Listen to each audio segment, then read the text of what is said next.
प्रशांत sir, जिस दिन आप समय निकालते हैं तब बाजार तेज होता है या बाजार जब तेज हो चुका होता है तभी आप समय निकालते हैं? आप कैसे भी कह सकते हो।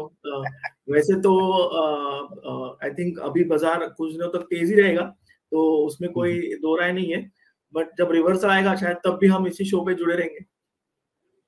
चलिए ठीक है। तो इस समय सर जिस तरीके का तेजी है, जिस तरीके का मोमेंटम एक्शन है बाजार के अंदर में, कैसे देख रहे हैं? एक तो मेरे को पहले निफ्टी पे और बैंक निफ्टी पे व्यू दे दीजिए, फिर हम आगे चलते हैं स्टॉक स्पेसिफिक डिस्कशंस पे।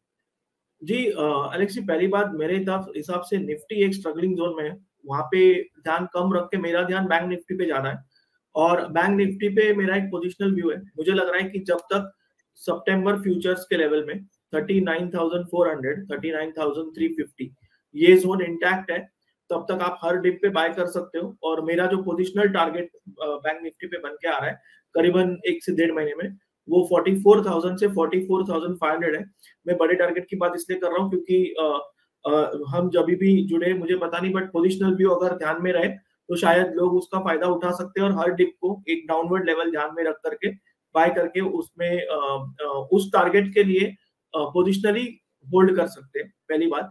दूसरी बात, मुझे लग रहा है कि निफ्टी में एक इमोशनल प्ले हो रहा है 18,000 नंबर के साथ, और ये 18,000 हमने अगस्त फ्यूचर्स में अचीव कर लिया था, बट अभी तक वो नंबर स्पॉट बेसिस पे हमें दिखा नहीं है, और शायद उसी के साथ छेड़खानी हो रही है, लोगों का पूरा ध्यान वहीं पे बना हुआ है।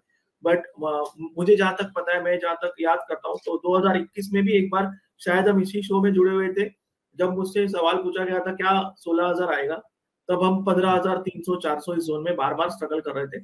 तो मैंने कहा 16,000 बिल्कुल आएगा और उससे खुशी भी होगी, बट जिस दिन हम 18,000 जाके 16,000 नीचे आएंगे तब 16,000 पे सबको डर लगेगा, और वही बात हो रही है, सब वही देख रहे हैं। वही बात आज कहना चाहूंगा, 18,000 एक इमोशनल नंबर है, हो सकता है यहाँ से हम 19,000 जाए, 20,000 जाए, जब भी जाए, जही भी, वहां से जब हम 18,000 पे जाएंगे तो ये नंबर सबके लिए डरावना नंबर होगा। तो ये नंबर्स पे ध्यान रखने से बेहतर मुझे लग रहा है कि आपका गोल क्या है, आप किस लेवल के लिए इन्वेस्ट कर रहे हो, आप किस वजह के लिए इन्वेस्ट कर रहे हो, ये ज्यादा जरूरी होता है। आपका पूरा ध्यान यहाँ पे रखिए। अगर आप इस स्ट्रैटेजी को फॉलो करोगे तो शायद more often than not you land on the right side of the market. ठीक है, और वो सबसे जरूरी है कि आप जब कुछ भी बाजार के अंदर मोमेंटम आए तो उसके अंदर में आप right side of the action हो, वो सबसे जरूरी है। और उसके लिए सबसे जरूरी है हमारे पास एक गाइडेंस, एक गुरु होना, जो कि प्रशांत सावंत जी जैसे होना चाहिए, जो कि बढ़िया तरीके से बाजार को समझता हो।